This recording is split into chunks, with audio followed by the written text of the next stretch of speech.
Venne capita subito l'importanza e la forza della voce di Gino Latilla?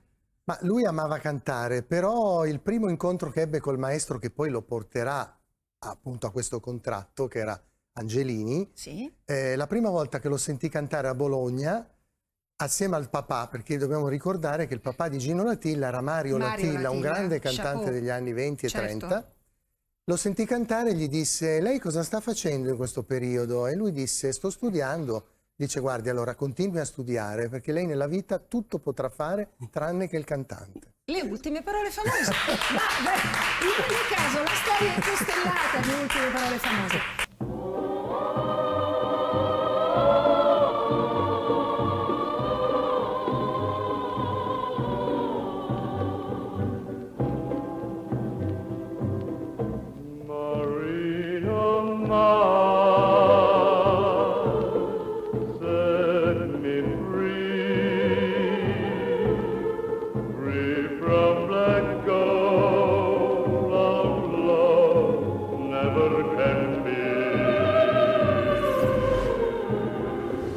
Canale, maggio 1972.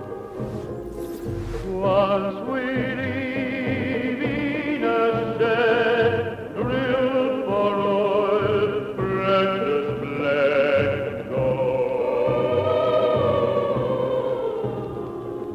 And this girl loved me back, loved me more than black gold.